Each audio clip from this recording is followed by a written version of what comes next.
South Africa was shaken to its core today as President Cyril Ramaphosa stunned the nation and the world by announcing his resignation, not behind closed doors, not through a carefully worded statement, but live on national television. The bombshell declaration came during what was supposed to be a routine press briefing at the Union Buildings in Pretoria.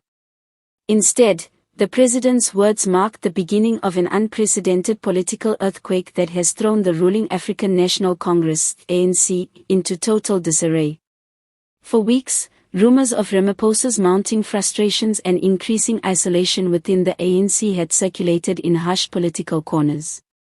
But even his harshest critics did not expect him to step down so abruptly, especially without laying out a clear succession plan. In a visibly shaken address, Ramaphosa told South Africans, "I have given my all to serve this country and this movement. But I can no longer continue to lead under the current conditions. For the sake of South Africa's stability, I am stepping aside with immediate effect." His words left journalists, politicians, and citizens alike in stunned silence.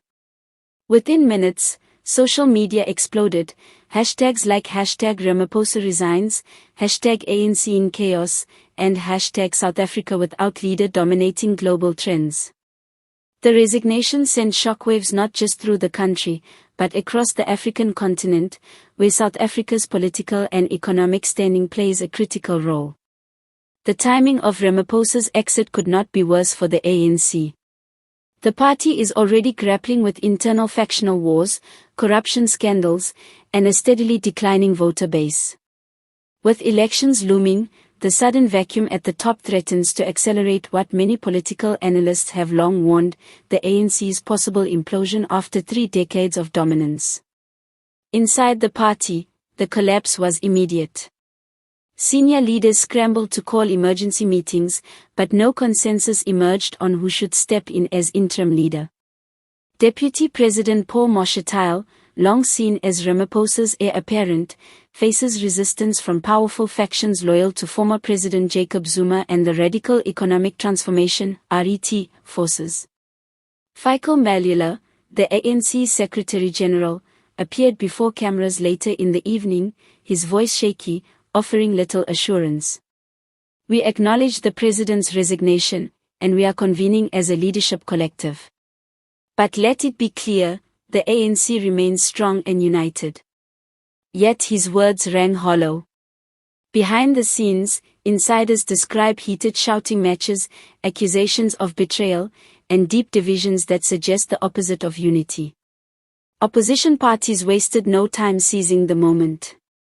Julius Malema of the Economic Freedom Fighters, EFF, declared that the ANC had officially collapsed, calling for immediate elections. "The ANC is finished. They cannot govern this country anymore. South Africans must decide their future now." Meanwhile, the Democratic Alliance, DA, urged calm but stressed that Ramaphosa's resignation proves the ANC's inability to lead. Markets reacted sharply, with the rand plummeting against the dollar, and investors expressing concerns about South Africa's political stability. For ordinary South Africans, the mood is a mix of shock, fear, and uncertainty. Many who once pinned their hopes on Ramaphosa to clean up the ANC now feel betrayed, left wondering who, if anyone, can steer the nation out of its crises. Communities already facing high unemployment, crime, and power cuts see the resignation as another blow in a long series of disappointments. As night fell, the Union Buildings remained under heavy security, with whispers of secret meetings stretching into the early hours. The future of the ANC, and perhaps even South Africa's democratic project, now hangs in the balance. What was once unthinkable has now become reality, a sitting ANC president walking away live before the nation, leaving a political empire without its head. For the first time in South Africa's democratic history, the ruling party finds itself exposed, leaderless, and on the verge of complete collapse. And so the question every South African is now asking remains unanswered: who will lead us tomorrow?